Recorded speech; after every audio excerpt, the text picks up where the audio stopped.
살롬, 지혜의 샘을 찾아오신 귀한 청취자 여러분.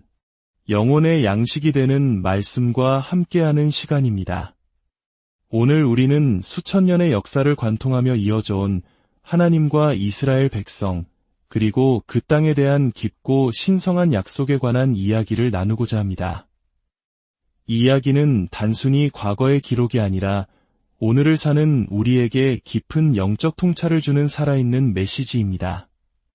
본격적인 이야기에 앞서 오늘 이 말씀이 여러분의 마음에 울림을 준다면 구독과 좋아요를 통해 이 지혜를 더 많은 이들과 함께 나누는 축복의 통로가 되어주시길 부탁드립니다.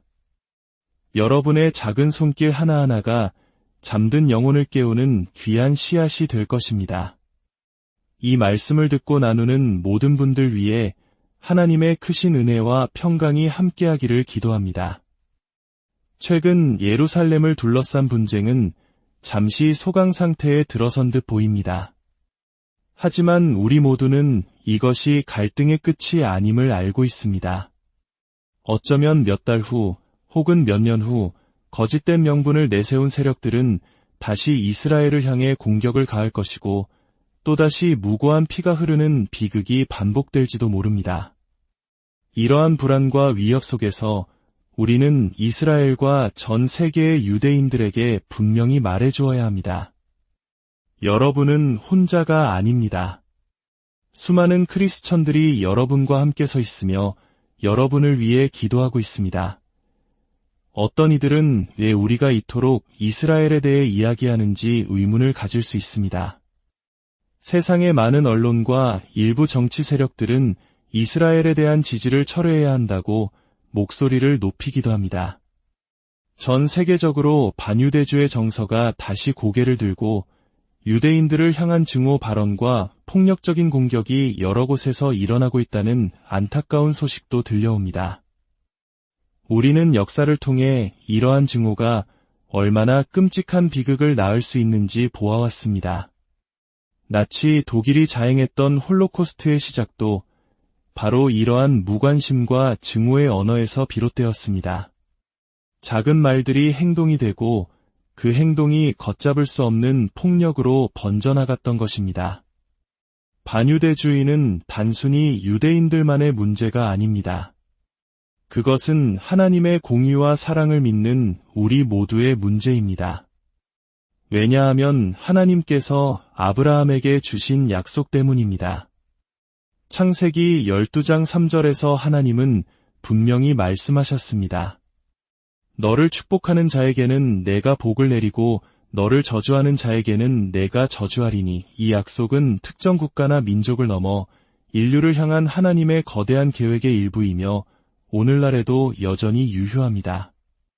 오늘 우리는 성경 속에 감추어진 헤아릴 수 없는 부요함을 탐구하며 유대 민족을 향한 하나님의 사랑과 그들을 향한 우리 크리스천들의 성경적 책임이 무엇인지 깊이 묵상해 보고자 합니다.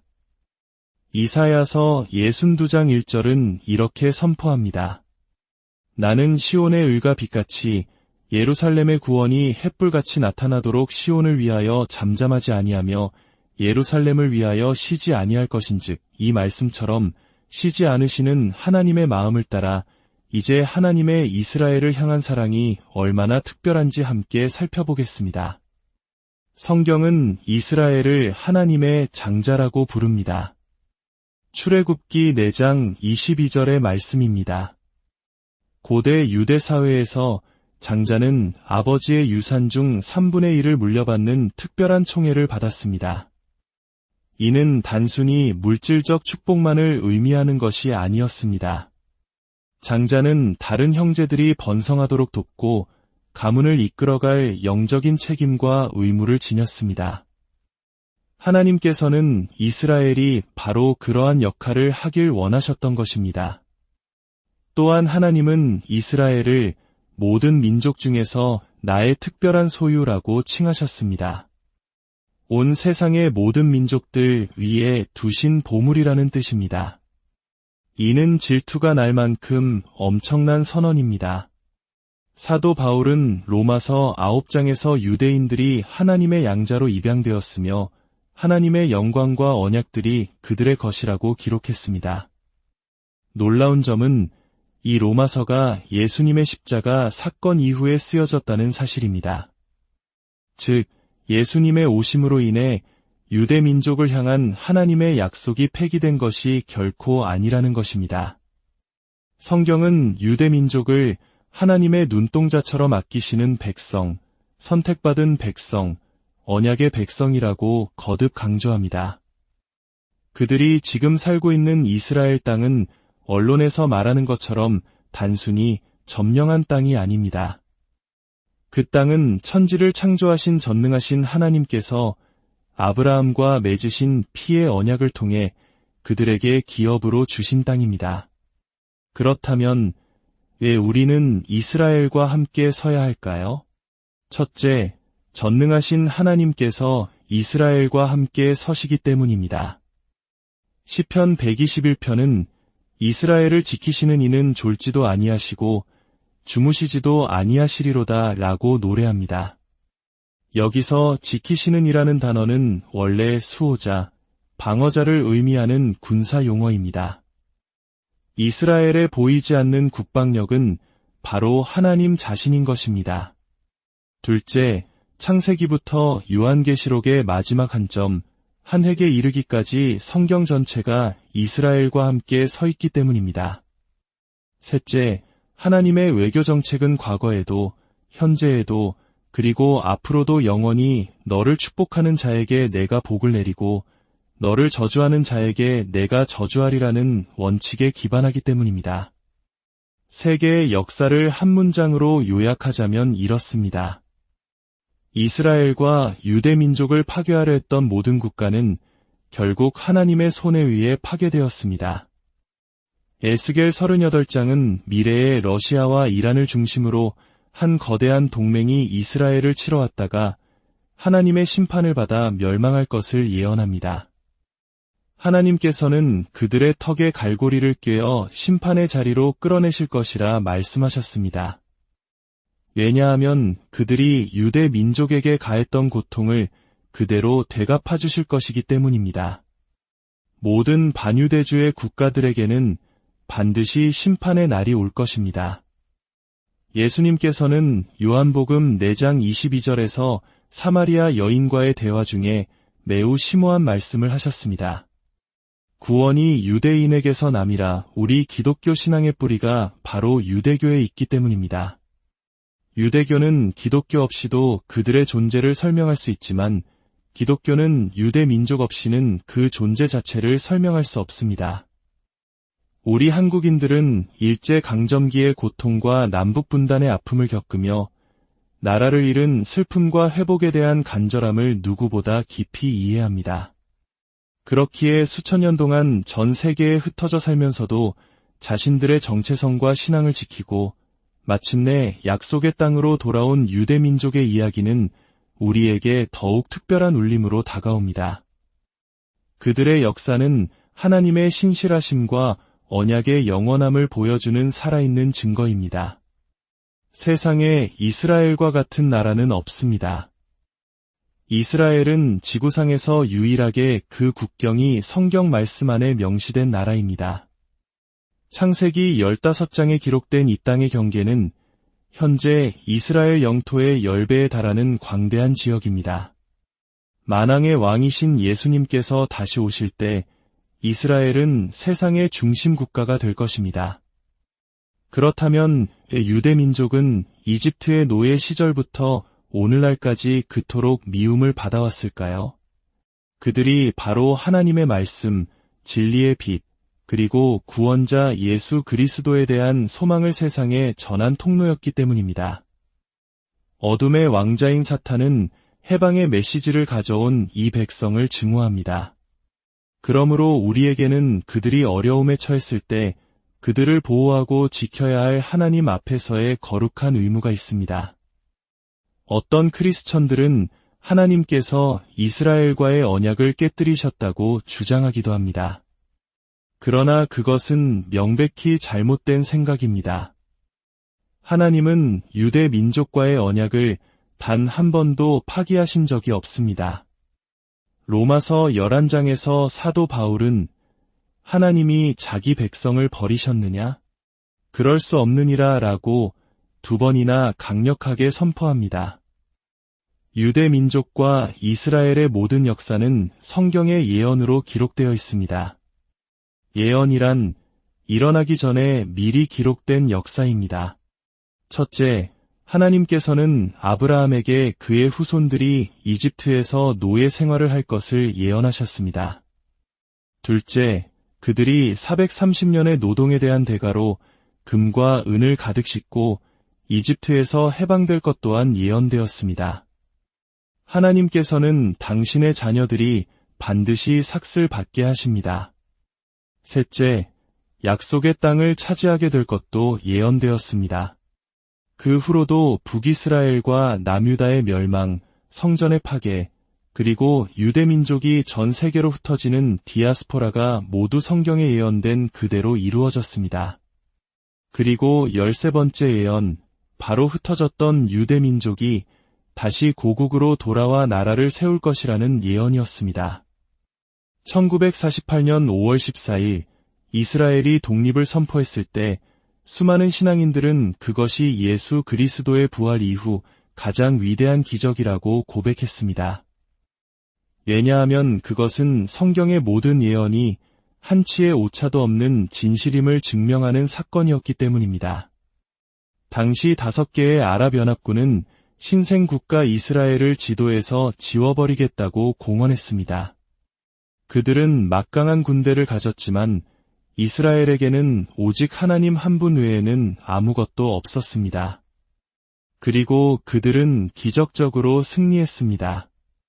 이처럼 성경이 13가지의 역사적 사건을 절대적인 권위와 정확성으로 예측했다면 아직 성취되지 않은 나머지 예언들에도 우리가 지적인 정직함으로 귀를 기울여야 하지 않을까요? 14번째 예언은 마지막 때에 모든 민족이 예루살렘을 대적하여 전쟁을 일으키기 위해 모일 것이라는 예언입니다.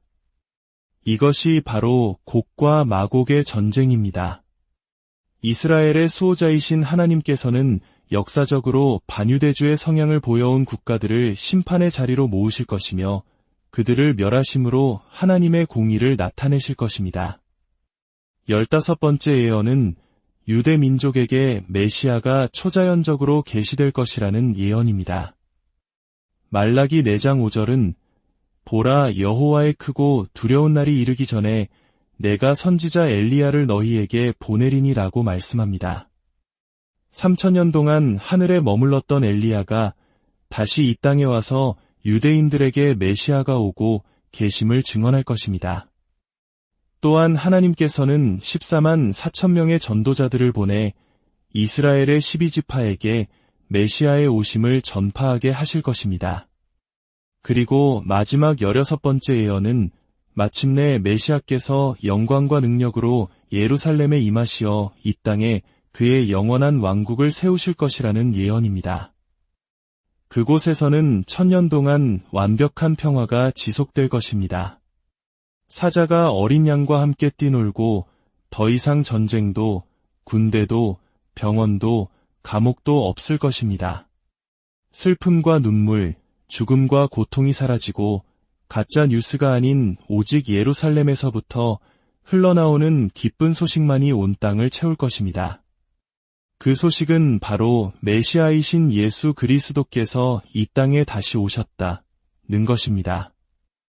예수님께서는 누가복음 13장에서 오늘과 내일은 내가 귀신을 쫓아내며 병을 고치다가 제3일에는 완전하여지리라고 말씀하셨습니다. 성경에서 하루는 종종 1000년을 상징합니다.